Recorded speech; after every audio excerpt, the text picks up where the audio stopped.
So, at the outset, I would like to thank you for allowing me to move this very important motion that this House do now discuss the problems faced by the local small-scale sand and stone mines in the state.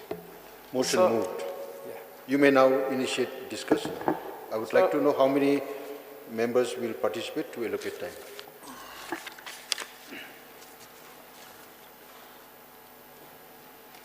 Yes. You may now initiate the discussion, please. So, as you may be aware of the fact that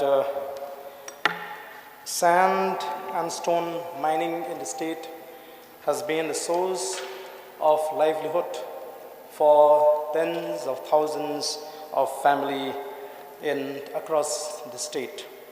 So recently I was approached by people who are engaged in this occupation from across the state that they are now receiving letter from the Forest Department declaring that their activities are illegal.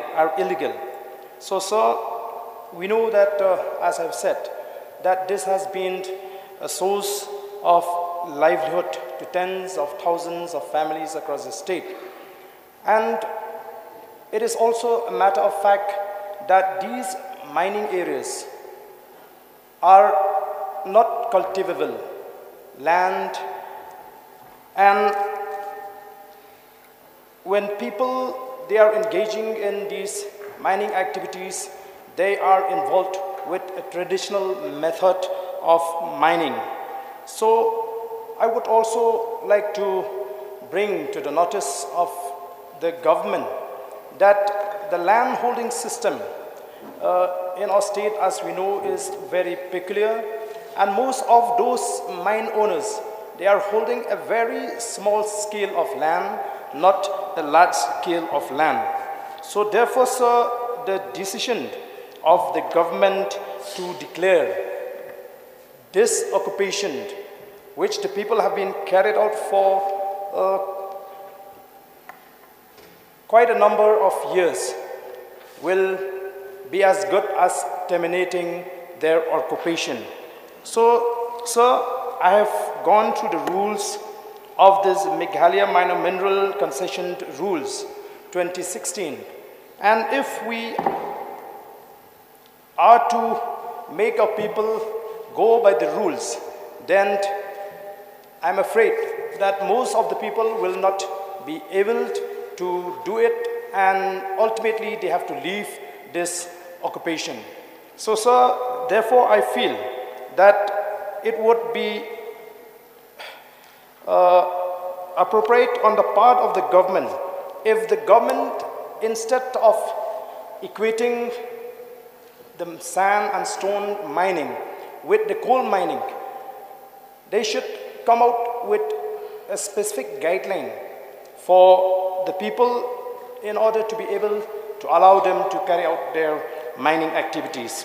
So I've also gone through one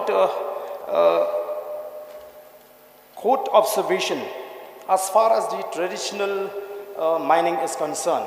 So I think if we take in this line, it will be helpful for the government to bring out guidelines for the small scale sand and stone miners in the state so that they can continue to earn their living through this occupation. So there is a case in a high court between Shri Bilasware versus the state of Meghalaya and others. And according to this observation, I could say that there is a possibility for the government to find a way how to help these small scale sand and stone miners. And it has been observed that according to this ruling, sir, observation of the court, that the traditional activities of local inhabitants of the state of Meghalaya, excavating, this is a matter of limestone, but I mean we can take in this line, if we are really concerned about the problem of these small-scale sand and stone miners.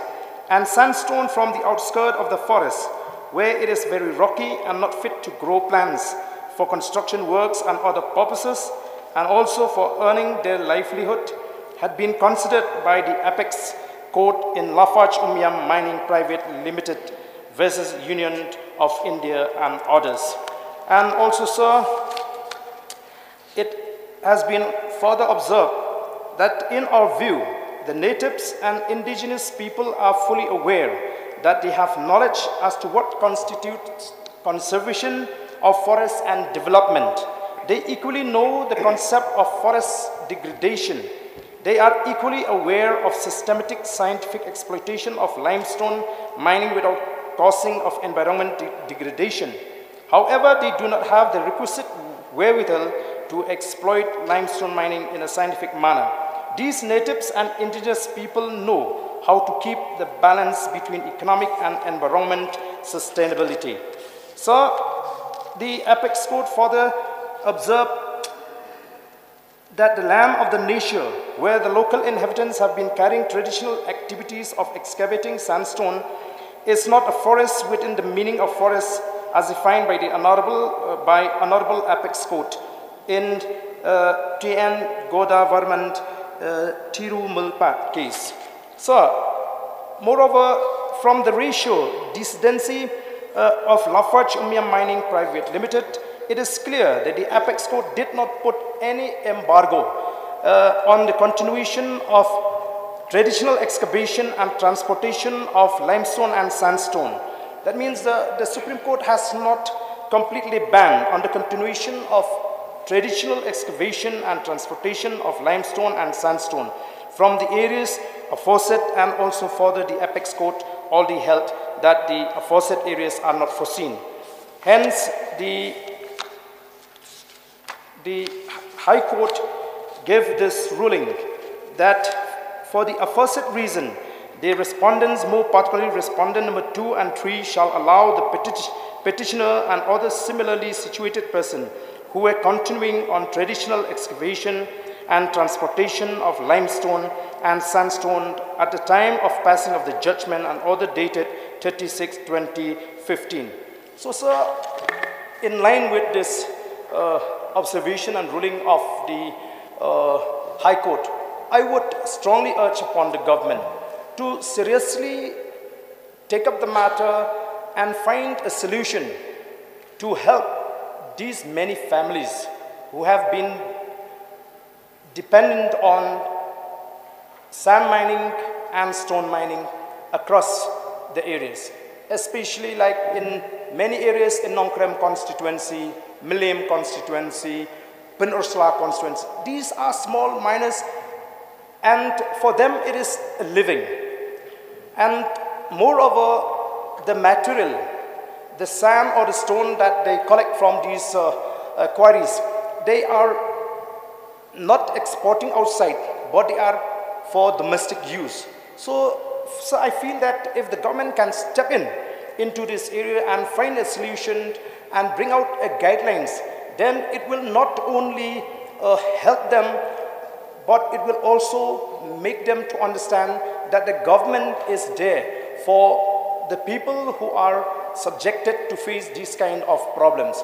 But sir, if you are leaving this to the forest department only, then it will amount to a contempt of court, because most of the areas that these small and sand and stone miners are involved, they are not falling under the forest department.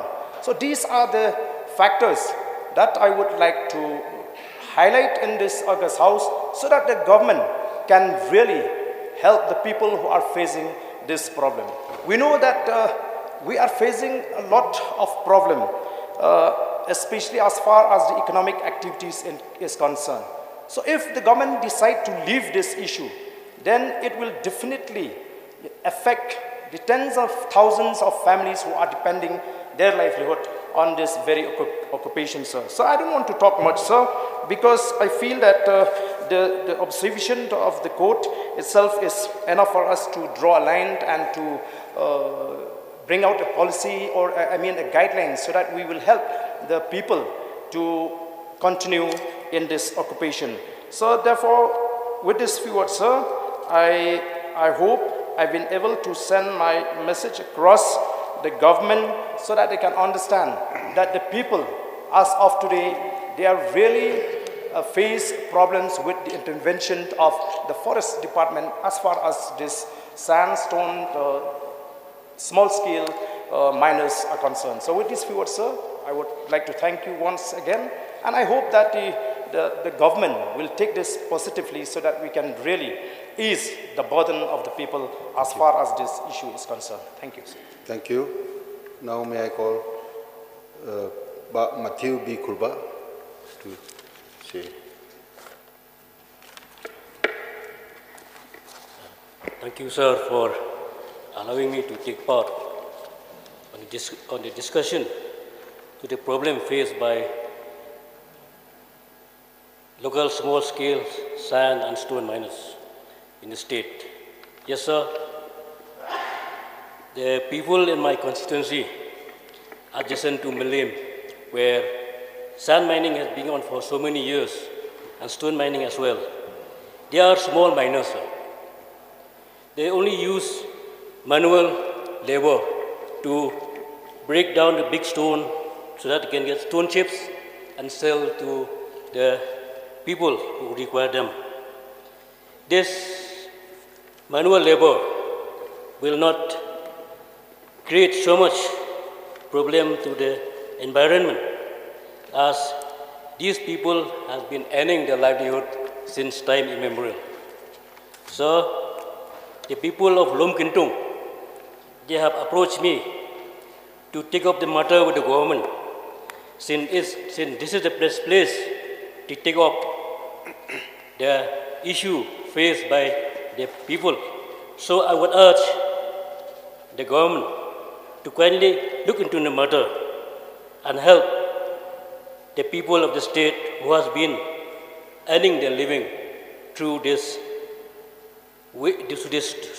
sand and stone mining. As these people right now are just staying at home with no other way of earning their living. They don't have money even to pay for the school fees of the children.